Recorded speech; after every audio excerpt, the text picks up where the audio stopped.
Good afternoon, my News Media TV family. Welcome back to the channel for another news update for December 13, 2023. And in the news this afternoon, baby tossing mother says she has changed. The young mother caught on video tossing her baby aside during a fight is breathing a sigh of relief that her child will not have to grow up in state care.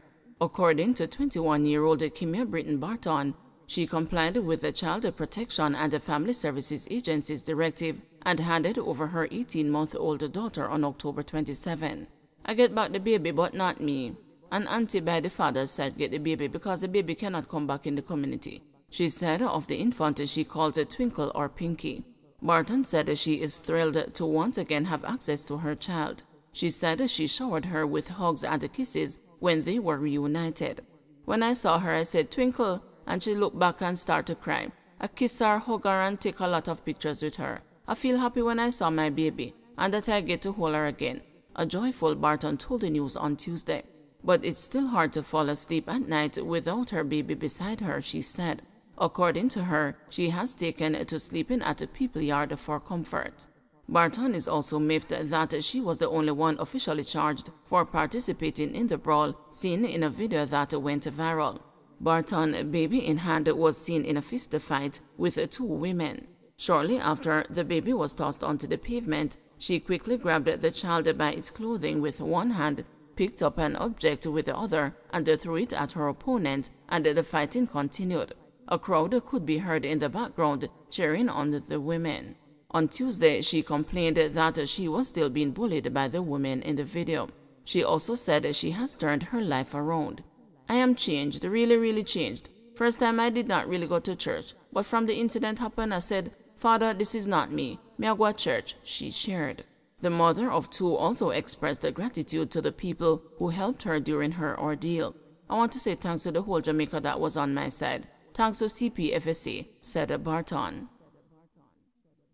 Mom and daughter cheated death, but crash claims 2 lives. Carmen Darnell Belnavis and her mother did not follow their usual routine on Tuesday, and that just may have saved their lives. A truck laden with cement rammed into for 8 a.m. The truck was part of a 2-vehicle collision that left 2 people dead and 2 others injured. Darnell Belnavis's restaurant suffered the brunt of the damage to the structure that also houses an auto parts shop and a bar. She wasn't in her place of business as she had an appointment in Montego Bay. She left out earlier than needed, she said. "My mom is okay, she wasn't in there. She always come out there while I cook in the morning. But this morning when I was leaving, I tell her not to go out there. I just think something was going to happen, and this is what happened," Darnell Belnavis told the news at the scene. She said she was in Montego Bay when she got the call that her business place had been extensively damaged. She is now rethinking her decision to run her business from that spot.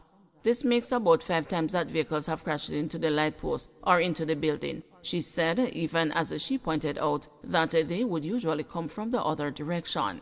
"I am not planning to do any more business in that part because it is not safe for my life," said a dejected Darnell Belnavis. "I am so frustrated because it's my living, but then I leave everything to God." The driver of the truck said he tried his best to avoid the devastating collision. According to him, a black Toyota Voxy, which was traveling in the opposite direction, swerved into his path as he approached a section of the Lilliput Road known as a Bob Man. "When him pushed out of the line of traffic, I was trying to avoid him and pull to the soft shoulder, and him still come lick it," he told the news. He only agreed to speak if he was not identified by name. He said he lost the control of the truck because of the collision. "From him lick it, I dare it go gone. I have no control over it, and it just end up in the building. It's just one of those days," the truck driver lamented. The Voxy was a crumbled wreck after the crash. 2 of the 4 people on board died, including a 30-year-old Portia Anglin from Minnesota, United States of America. The young woman was reportedly staying at a hotel in Trelawney with her family and her friends. She was on her way back from Montego Bay, where she had gone to pick up an item when the crash occurred.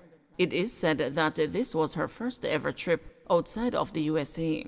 The driver of the Voxy, who had to be extricated by firefighters, also succumbed to his injuries. Up to late afternoon, his name had not been ascertained. The 2 other passengers in the vehicle were taken to hospital. The truck driver struggled with conflicting emotions at the scene. He was relieved that he was unhurt, but distraught because of the loss of life.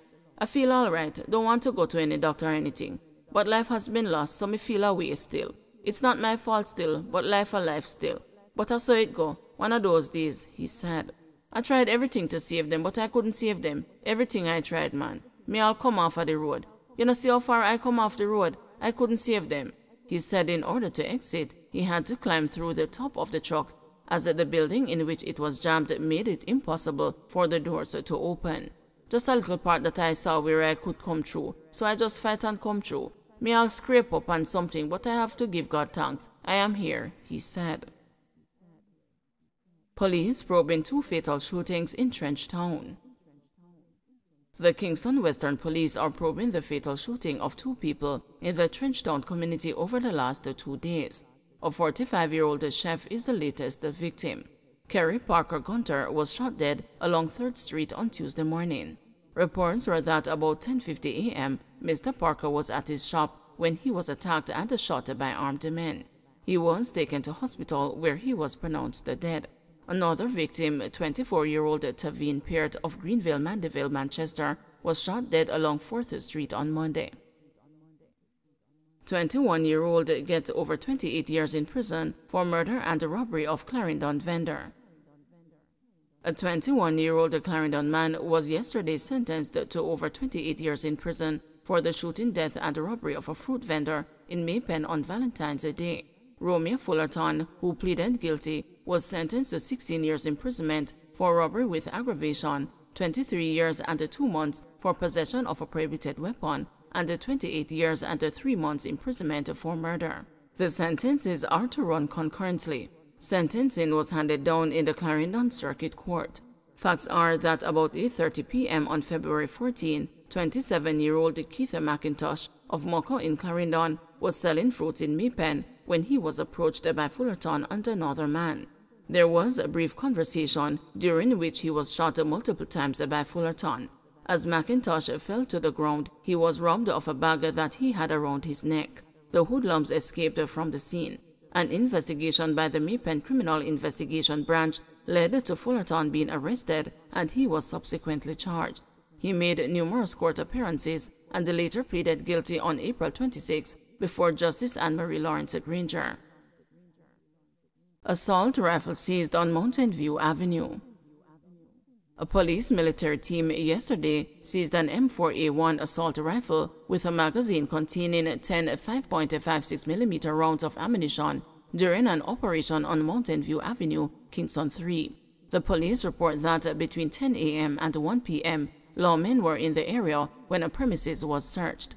During the search, the gun was found inside a room wrapped in a sheet. The weapon was subsequently seized. No one was arrested in relation to the seizure.